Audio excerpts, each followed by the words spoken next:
Thank you, Dr. Malki. As you see, Dr. Malki over the last 4 years has been tireless in making sure that the world understands what UNIS is all about. Because without a true spokesperson for the college, nobody knows the great things that we're doing. I do want to take a quick shout out before the next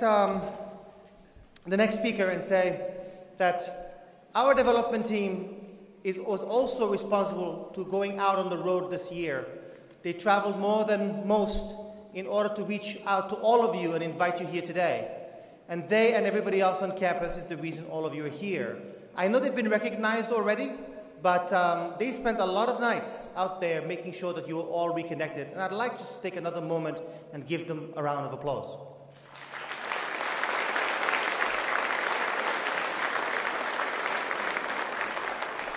I say that because if it wasn't for them and the tireless work of Michelle Levitt and Dr. Malki, this next speaker would probably not be here today. Our next speaker can, as the title in his speech will say, reflect the college from day one. Mark, after long, Mark Alter, along with the first group of students, is a true pioneer at Unity College. He and his fellow classmates set the tone for students to follow. They probably were responsible for the cow too, I don't know. Everything they did was actually the first. They really were the first, everything. First graduating class, first cafeteria, you name it. They were literally did the first thing any student ever did at Unity College. They started the radio station, initiated the student newspaper, designed the Unity College class ring, started the student government newspaper, made the only female student a little uncomfortable. Sorry. Designed the Unity College, started a student where Mark was the first president, and he can say personally read every book in the library. Mark, is that true? Did you read every book in the library?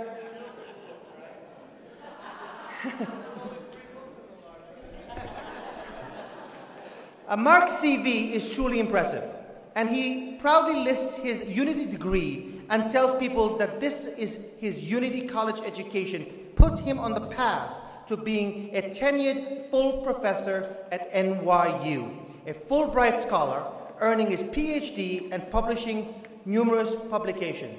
A proud alum, a pioneer. Mark, please.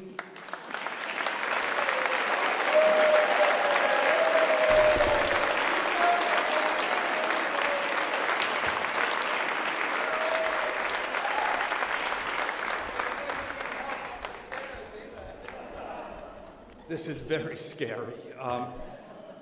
Can't even look in this direction. I've been working on this presentation for 50 years, and Steve just gave half of it. But really, the key to what I want to say, I want to share with you, is through the lens of being one of the first students. And it wouldn't have happened, and I think it's very important to share with you, without what Steve and Michelle did. And that's 100% right. I would not be here, and many of us would not be here, if it wasn't the passion, the commitment that Steve, Michelle, the committee, and the Unity community put into this group. So we've been here for 50 years, and we're back, and thank you. Thank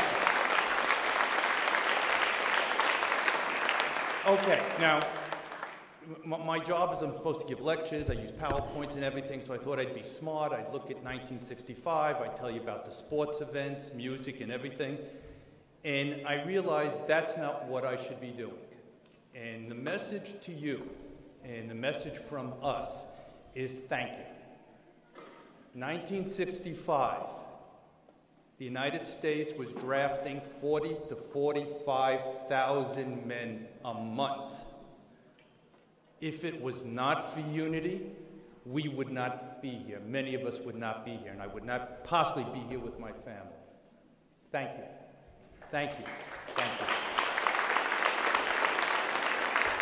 I want to thank, remember, this is from the lens of a student. I want to thank the 10 corporation members of Unity College.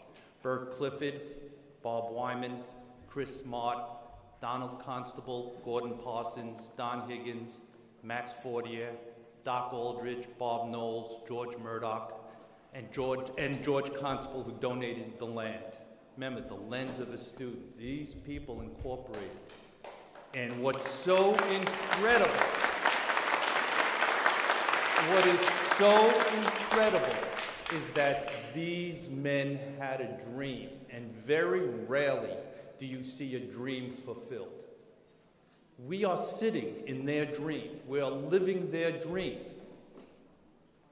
Unbelievable. I want to thank the faculty, George Dott, Don Maudlin, Bob Scott, Charles Pinkham, Gerald Trundy, Don Wong, Carmen Salenza, Alejandro Salazno, Peg Mesa, Florence Noonan, and perhaps the greatest salesman to ever be on this earth, Harry Bartlett, who recruited us, who promised me an athletic scholarship, which I got. I'll tell you about that a little later.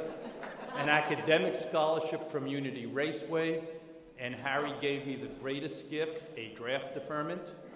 I saw Harry at 12 o'clock at the Hotel Biltmore in Manhattan. He told me he'd have to check my records and he will let me know if I would be accepted. At 1:10 that afternoon, I received a call from Harry. I've been accepted to Unity, Maine. Took him a half hour to check the records. I want to thank the pioneers.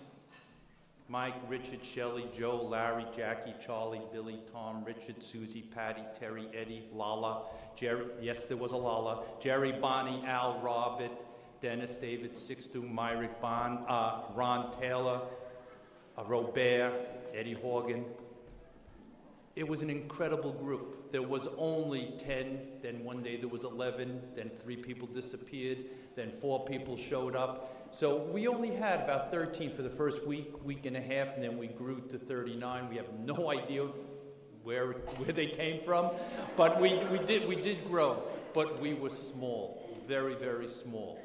There is not enough time to tell you how Mike and I met on an airplane, how we rode the Unity Raceway pickup truck, how impressed we were with the apartment houses on 202 until we were told they were chicken coops.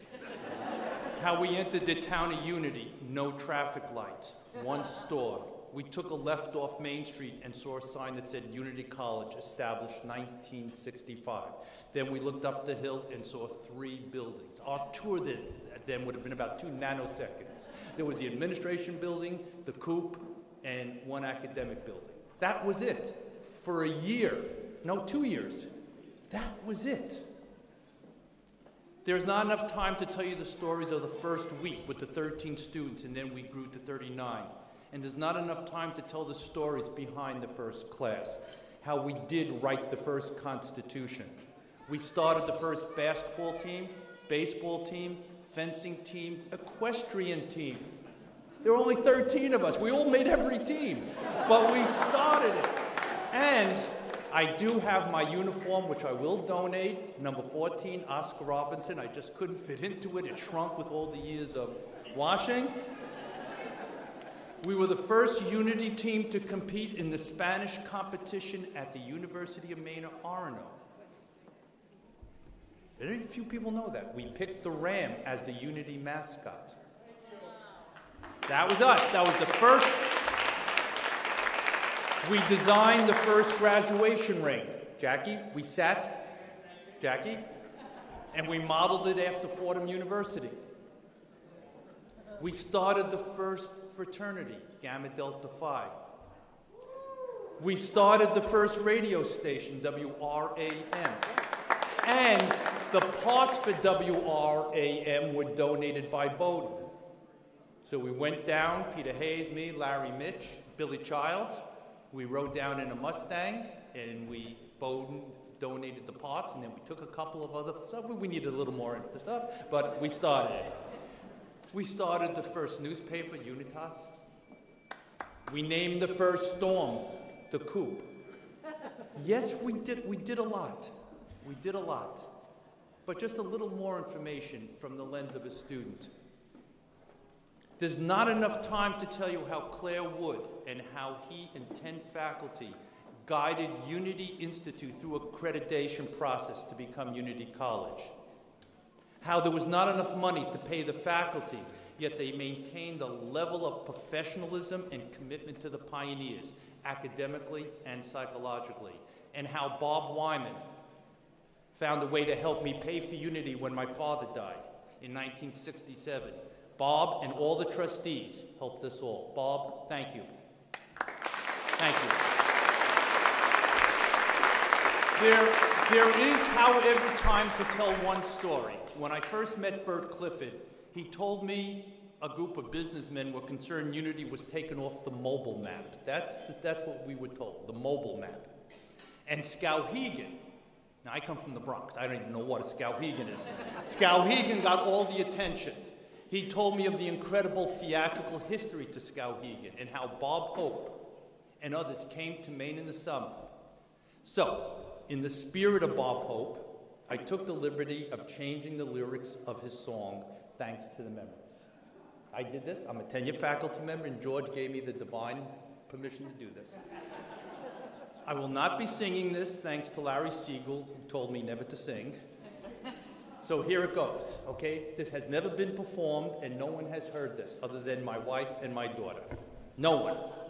Unity, thanks for the memories of snowy afternoons, swinging WRAM tunes, motor trips to Waterville, Bangor, and Fairfield at night with lights off. Bill Yakowitz driving his motorcycle through the dorm at 2 a.m. Tom Blanchett hanging himself in the hallway on Saturday night for entertainment. And the burning of mattresses to see if they were fireproof. How lovely it was. Unity, thanks for the memories of no gym, one pool table, one ping pong table, and beer and Dagwoods from Sonny's, and Mike making midnight runs to Fairfield with the lights off in this one car we had on campus.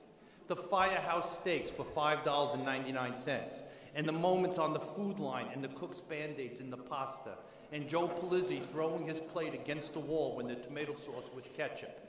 How lovely it was. Many's the time the dinner that we feasted on were donuts, and many is the time that we fasted until Max came to cook. And the evening, after no dinner, we went to Sonny's, and on the way home, tying Phil Podereski to the tombstone to see if he can get home alone. Oh well, it was swell while it lasted. We did have fun, and no harm was done. So thanks for the memories, Unity, of thigh beatings. Dropping Eddie Horgan from the second floor into the snowbank because he took a shower on a Saturday night. Thanks for not pressing charges and allowing us one night to take the door of the library to do a library search. We preceded Google. Thank you, Doc Aldrich, for the penicillin shots. And sorry you ran out of penicillin. And thank you for the many night visits by George to share our dreams and fears, and visits to his home and Pat's brownies and home-cooked meals. We might have been a headache, but we were never a bore. We thank you so much. Unity, thanks for the memories of small class size. Don Morton's class of 3, and he took attendance. And he did. I was one of the 3. Wednesday afternoon at 3 o'clock. Thanks, Richard. We rarely saw you, but was the first editor of our newspaper that had more pages than students in the college. Thanks for the weekend when we had the state troopers visit the dorm at 3 a.m. and kindly asked to search our rooms. How lovely that was. Unity, thanks for the memories of faculty that were forgiving, allowing us to freeze all the doors to the one academic building, and the faculty using one mimeograph machine for our tests and leaving the originals in the trash cans for our discovery. And a board that never gave up on us. We thank you so much. Thanks for the memories of Mount View High School dances and where I did my student teaching, nurses from Thomas College, cows outside our window, and chicken feathers in the walls. How lovely that was. We said hello and goodbye with a beer and a joint for medicinal purposes. And we got as high as a steeple, but we were intelligent people. No tears, no fuss, hooray for us. Thank you, Unity. Thank you for brothers Shelley, Mike, and Richard. Awfully glad we met you. Cheerio, toodaloo. Thank you, thank you. Shalom, George and Dot. Happy 50th Unity College. Woo!